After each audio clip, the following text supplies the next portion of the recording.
Okay.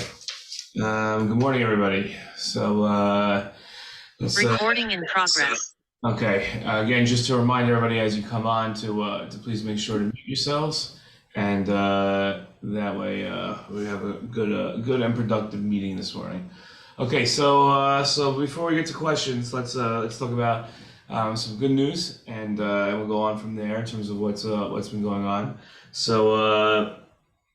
Usually, when unfortunately, there is a usual when it comes to violence from Gaza, and the usual when it comes to violence from Gaza is that Hamas will do something, or Palestinians in Gaza will do something in Israel. They'll fire rockets or attack across the border, and we've seen this over and over.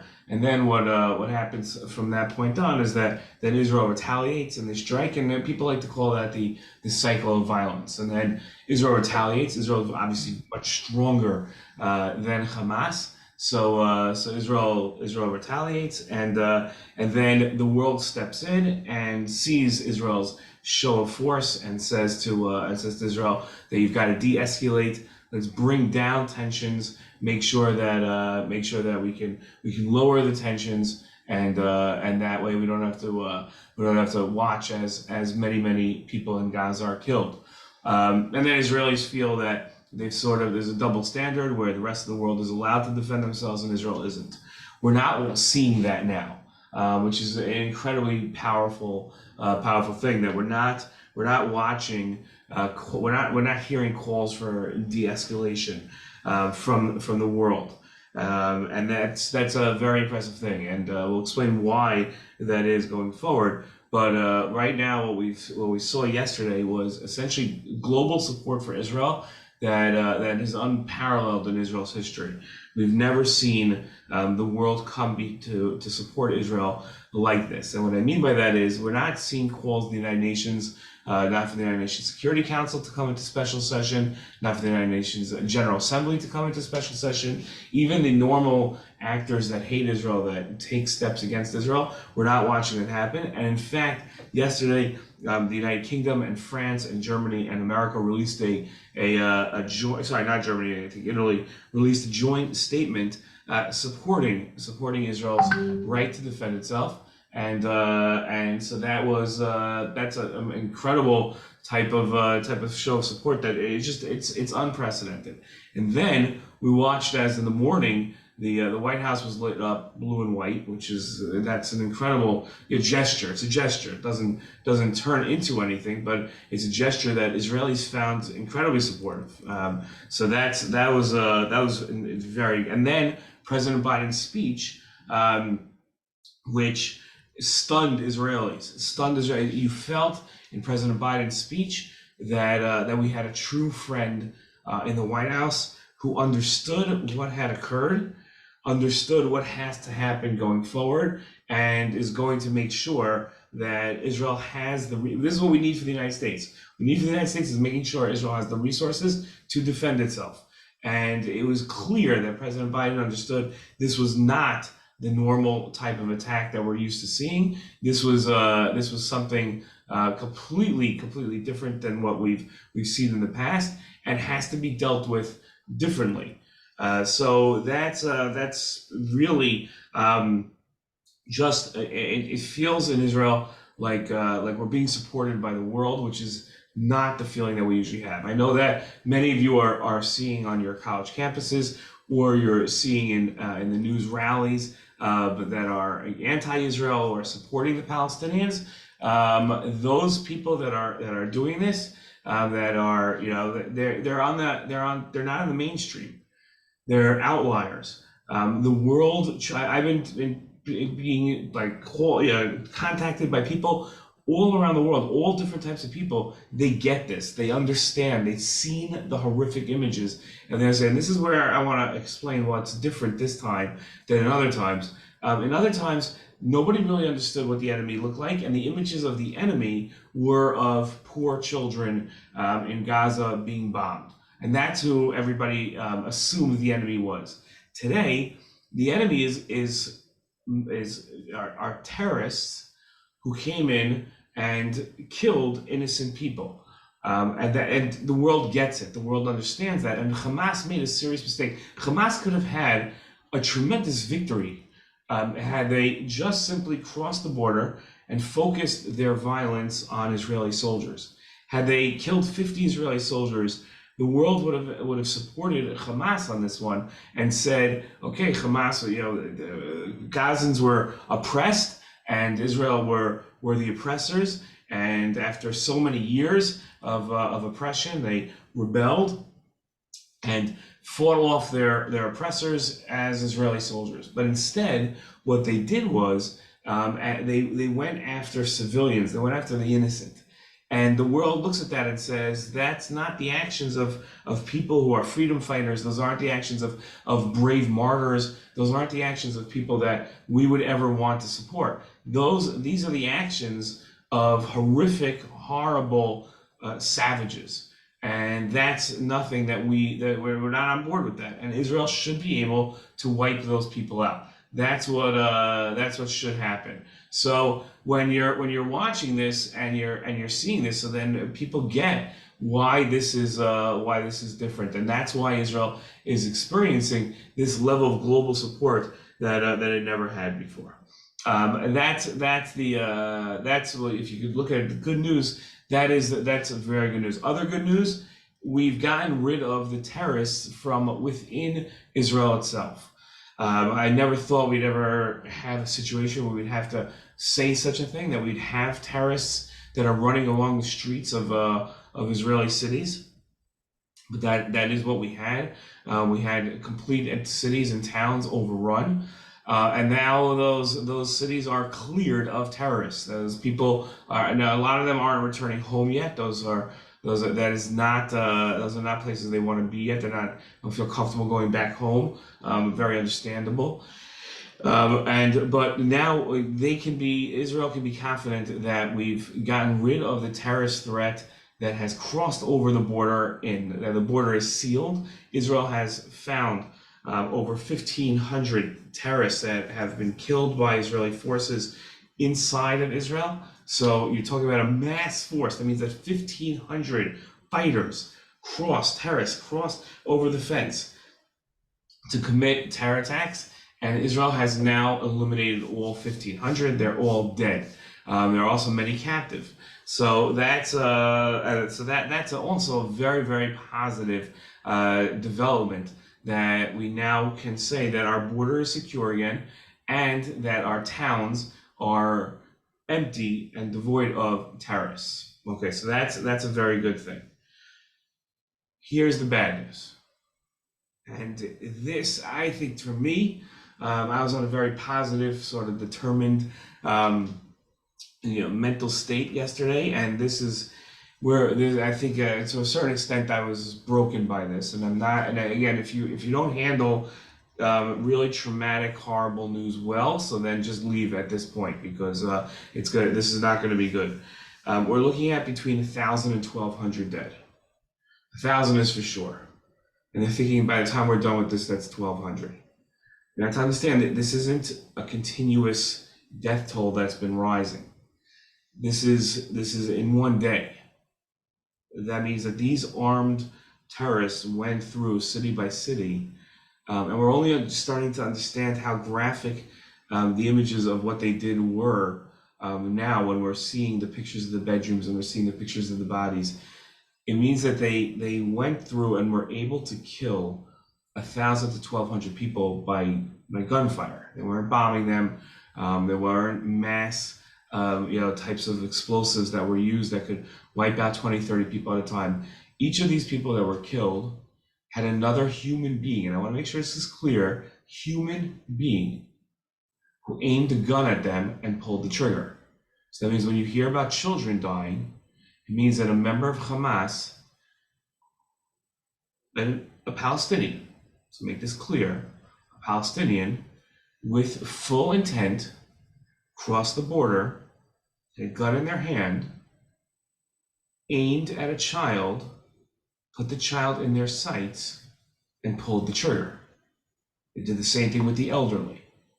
And each of these killings was a decision made by a human being So in following orders that they couldn't resist and go against to kill that person.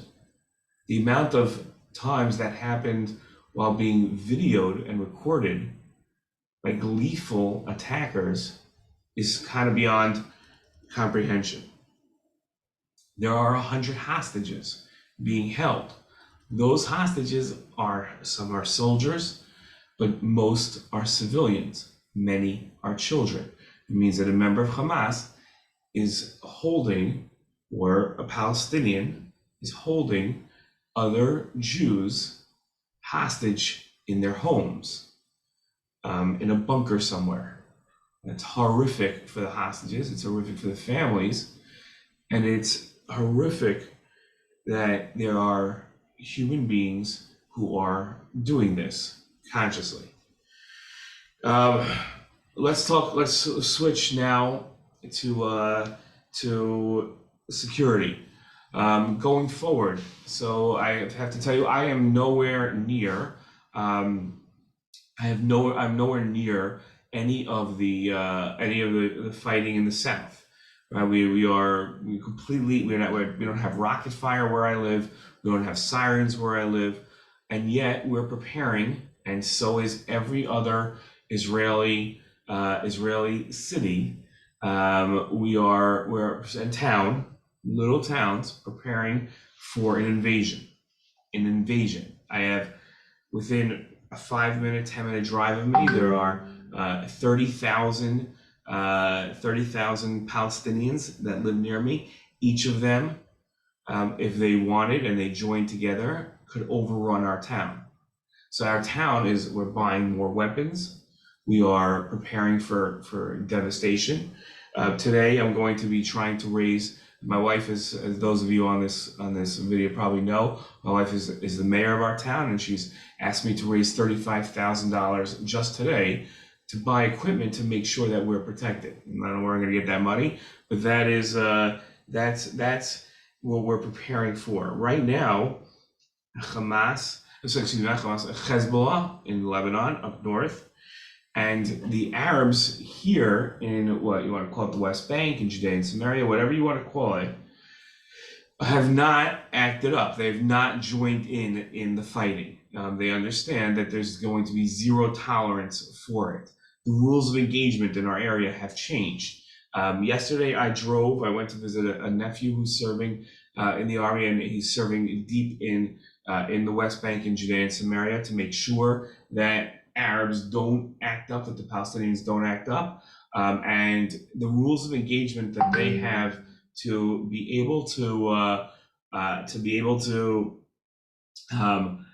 attack and be able to defend are much more lenient for Israeli soldiers today.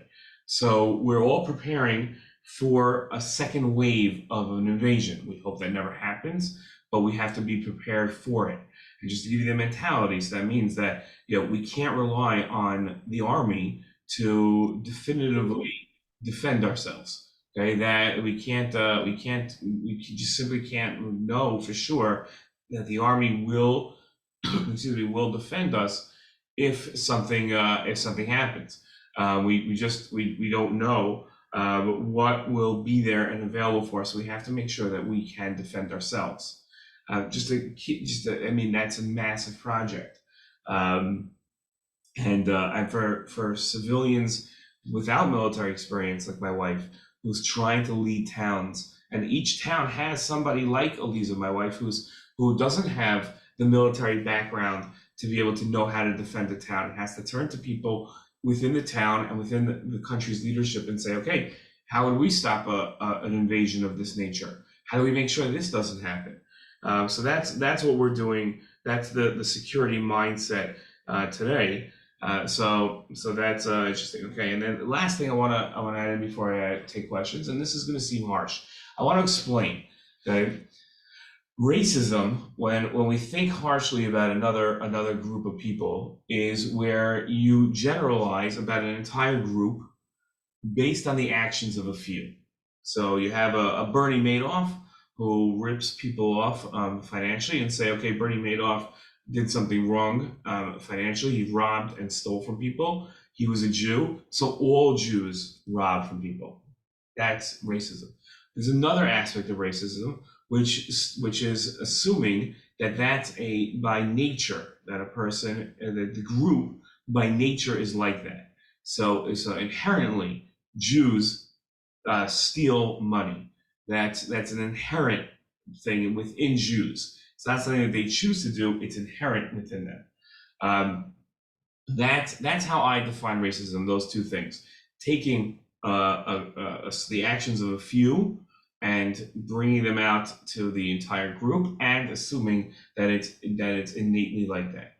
I don't believe that Palestinians, by nature, are bad people. I believe that Palestinians are like anybody else. I believe that they have a choice to do good or a choice to do wrong. That's the choice that all human beings are given. I don't believe that Palestinians have the inability to do good like anybody else. I believe that they can be just as good as anyone, and they can be just as bad as anybody. What the Palestinians, and it's very easy to say, oh, this was Hamas, but the Palestinians didn't do this. That's not true. Hamas is a democratically elected group, an organization that has become political leaders in the Palestinian movement and the most popular group. I repeat that. They are the most popular group.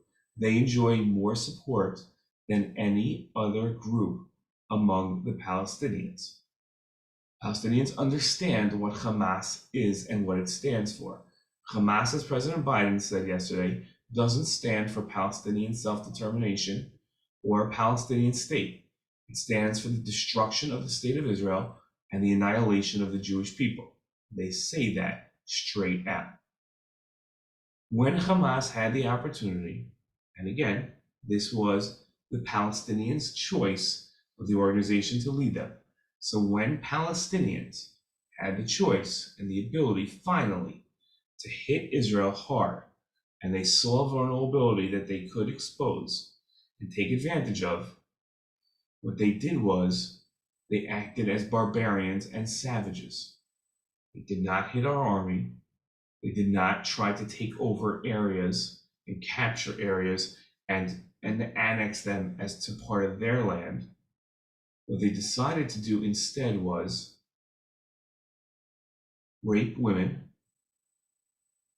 kill the elderly execution style, kidnap. And yesterday, we found out that in one town, they executed babies, many by beheading them. To me, and again, if you want to accuse me of racism, you can, but I don't believe this is racist. This is what the Palestinian people are. They've revealed themselves for who they are. Of course, I have Palestinian friends, and there are individual Palestinians who will be revolted by these actions. But we're dealing with a people as a whole. And as a whole, Palestinians have revealed themselves for who they are. This isn't an exception on the side. This isn't some outlying Palestinian entity. This is the Palestinians. Given the chance, and Prime Minister Netanyahu has been saying this for literally decades, Palestinians are not interested in a state alongside Israel. They're interested in a state instead of Israel. Now we understand what they would do if they had that state. The way I'm looking at this going forward is this is who my Palestinian neighbors are as a people. They've shown their hands. They've shown their cards. And now we have to find the people responsible for this, the people who support this. We need to eliminate them from the face of the earth.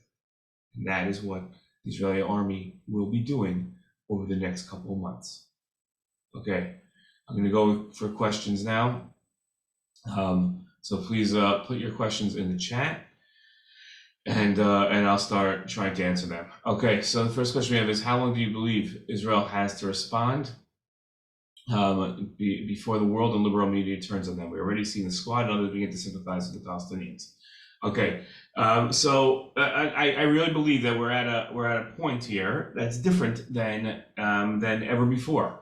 I think that we are at an amazing moment where we're watching support of Israel. I think people see that the barbarism and the savagery that was shown was different than ever before, and therefore I don't think that we're going to see the world turn on us. People like the Squad and people of that are like the the anti-Israel people that we've always seen will always be anti-Israel. They're never going to be. They were never in support of Israel, and they don't understand the difference. When I deal with people that are Palestinian now, or you, the students who have been calling me and asking me how do I handle this thing, I say very simple: are you in favor of beheading babies? That's what Palestinians did. They beheaded babies in mass, not very few. In mass, they beheaded babies. Are you in favor of that? If you're in favor of that, then that's who you are. Okay. There's no more separating the entities. So when somebody comes at you and says, "Oh, you had to expect this to happen. Israel was oppressing them. It was an open air prison." Stop. Understand things are different today. The Palestinians, they came at us. Now, are you okay with this? Is this who you want to be? You want to be on this side? Most people around the world today, and they will continue, even if we hit back strong, they're going to understand why. There are 100 hostages that we have to go and get. So yeah, we're going to hit them hard. I don't see the world turning on us. I really don't. Again, the voices that are always against us will always be against us. The next question, I saw multiple sources reporting about Syria and Chechnya getting involved. Do you know anything about this? Okay, so yeah, so there's been fighting from Syria. I don't know, Chechnya is really far away, but there might be Chechen soldiers in Syria that came over from Russia.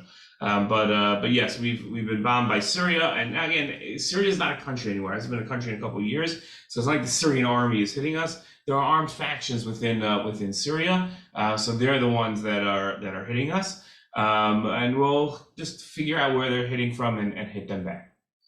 How is the news able to claim that Hamas took over Gaza and the Palestinians, and that the fall of the PA is on Israel? Because I don't know what news sites, but people that are anti-Israel will always look for a way of blaming Israel. That's just the way it is. Okay, we're not going to get past that. We're not going to convince the entire world that we are righteous.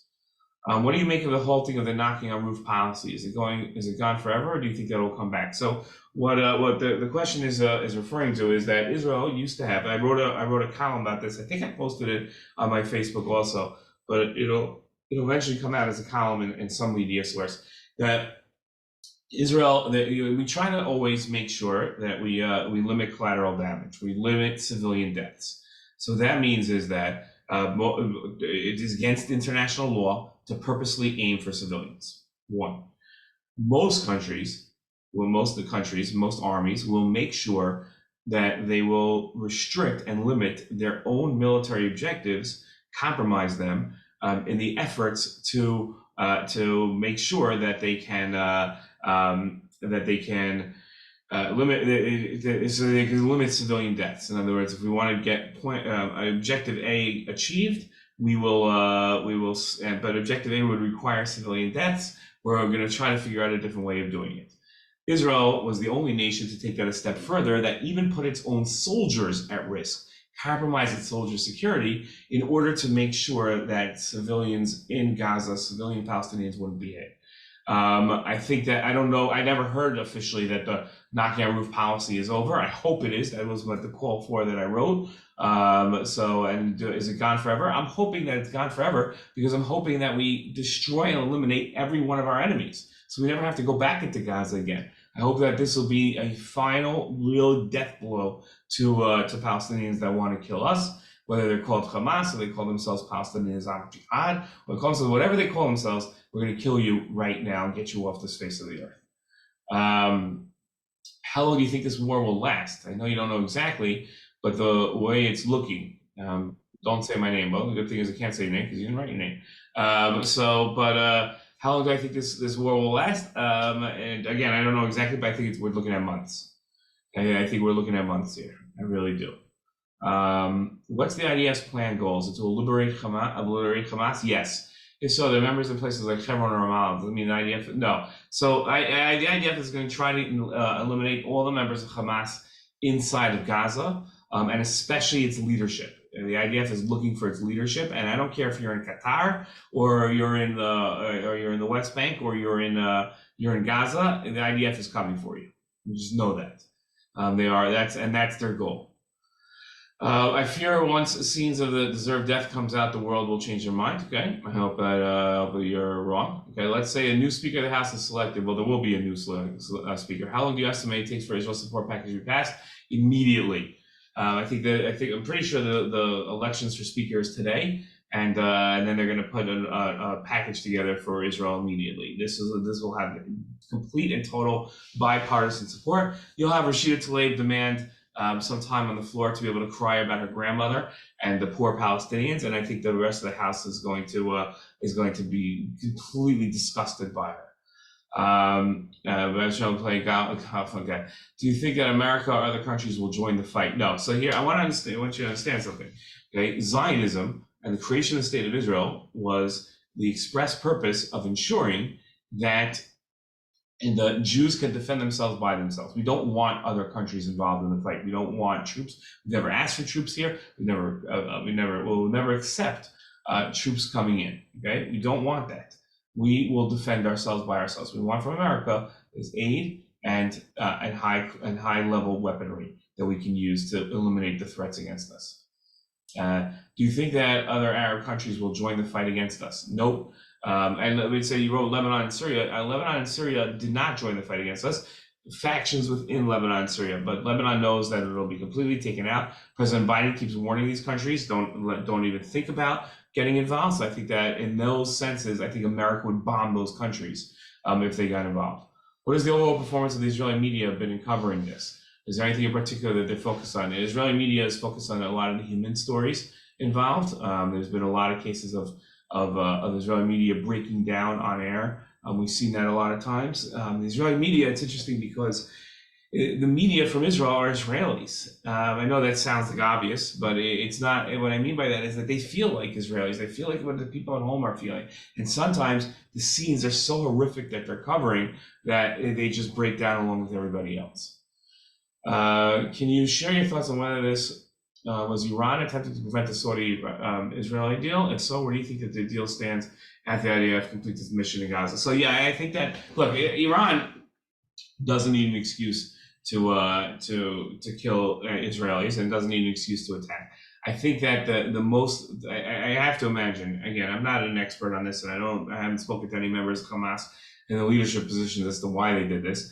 I think that yes, the Saudi-Israeli deal coming up was something for them that they wanted to stop, but I think that they've spotted, their intelligence spotted that Israel was vulnerable for attack, and they took advantage of that. I think that's the one big difference that happened here. I think they saw an opportunity and they took it. And where does the deal stand after this? We'll have to see when the smoke clears what happens. Why did all these countries send massive military forces? America sent a massive military. It's only America sent a massive military force to intimidate the rest of the countries in the world not to get involved. It's an intimidation factor against Iran. What is the feasibility of a wartime coalition? It could happen. A lot of egos have to be put aside. I'm hoping that today that happens. Supposedly they're getting closer, but who knows? I'm not sure if you're talking about a wartime coalition within Israel or around the world. If you're talking about around the world, that's not going to happen. We're not looking. This is not a world war. Is it realistic to expect the rescue of the hostages alive? God, I hope so. I really hope so. I think that we'll have some hostages that will be rescued. And I think we're going to lose a lot of them. Would you recommend any articles or sources to understand the Hamas mentality? No, I think read Mein Kampf, and I think you're going to get it really carefully. Okay, that'll be the end of our briefing today. Thank you, everybody, for joining. And look, as long as people are watching, I hope to continue. Okay, let's hope for peace and a much, much better today.